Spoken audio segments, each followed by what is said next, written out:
Okay, never mind if it looks empty. It's not emptiness. So let's drive holes here. This is a solid hole. So let's drive holes here for the well-draining pot. Okay, there you go. So we have several holes now.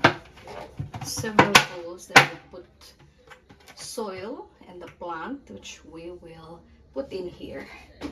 Okay, look at that. Okay, since I need to wear my gloves, so I have to put dry your hands first and then put baby powder. Put baby powder so that the gloves will just go slide through. Okay, so there, I will need to transfer this into my new bowl.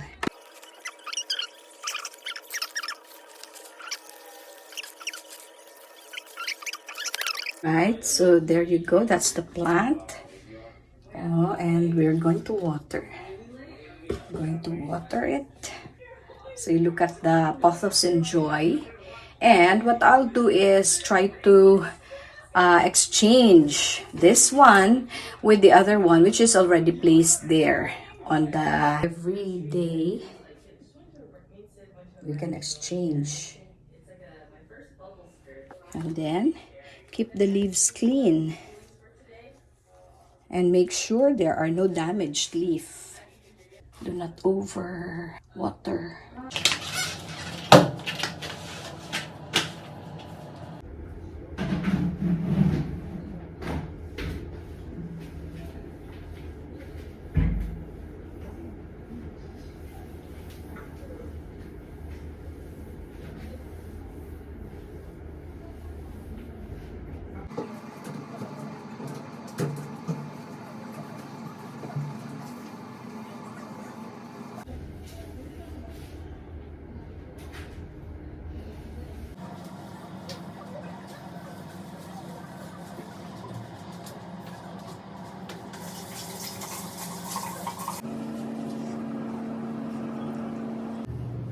This is with vinegar. I discovered that vinegar is very good in cleaning. Very powerful. Something that you have in your pantry. That's right. So, you can get a piece of newspaper. But since I don't have newspaper, I will just use this. Okay. A paper towel is much better. That's it.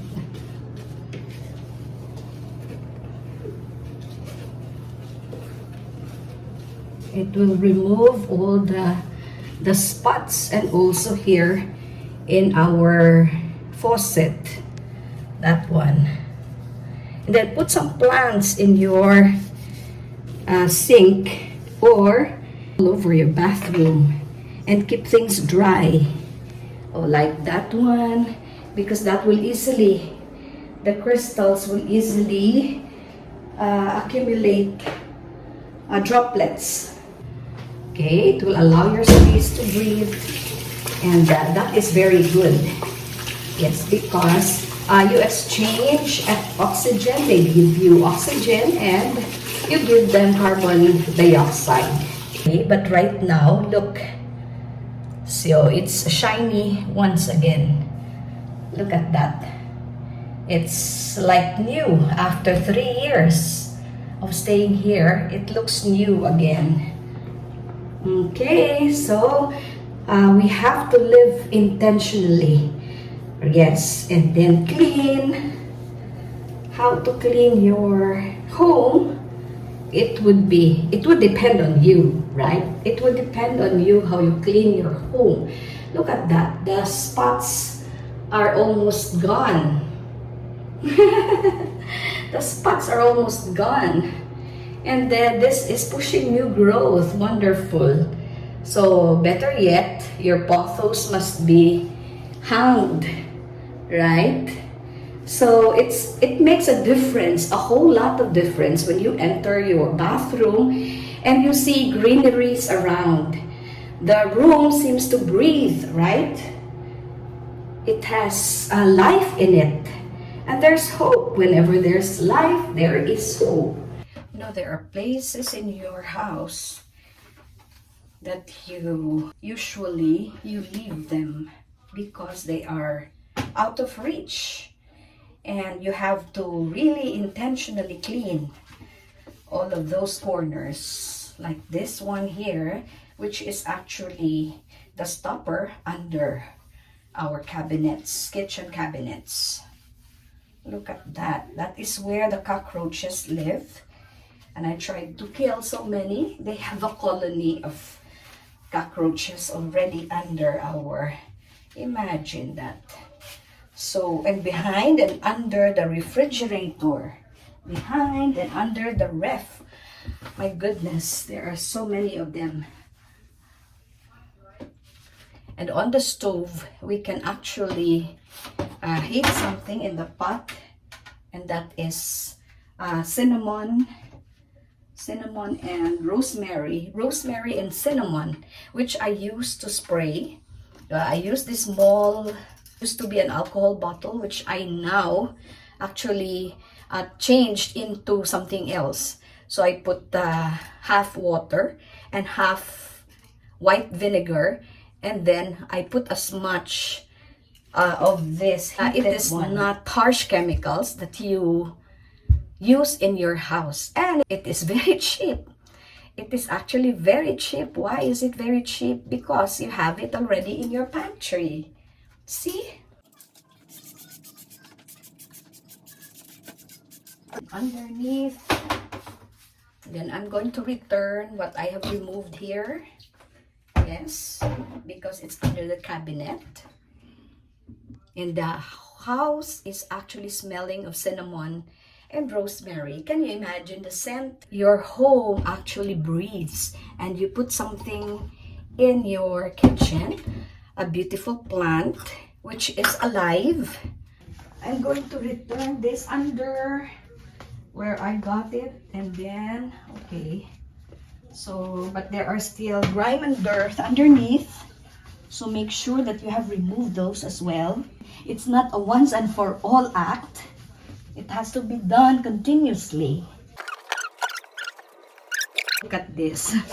Oh, a full dustpan full of, wow, dirt and grime. So dirty. Oh, you have to clean your dustpan as well. You can actually wash your broom, right? It's so wonderful aroma of the rosemary and cinnamon, guys. There you go. It's being boiled in a pot. And okay. So I was just showing you. Yes, if it would help you, well and good. If not, yes, you can find your own way of how to clean your own home and house. A house is not a home. Remember that. It will become a home only when you claim it as your own. And make sure to remove all the clutter on your kitchen counter. Okay, you have to clean also this portion here.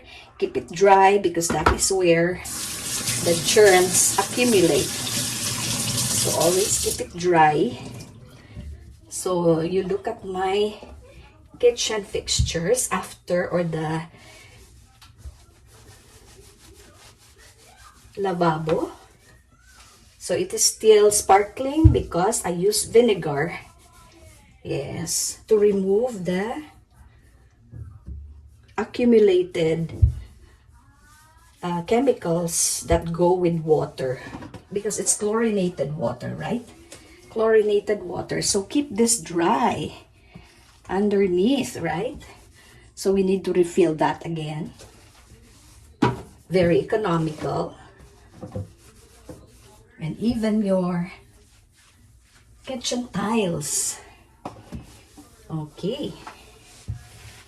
And then wash very well. Return.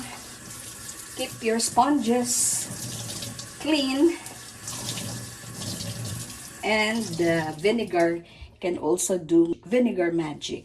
even in your chopping boards like this. It removes the smell of onions, garlic, meat, whatever. Remove the excess.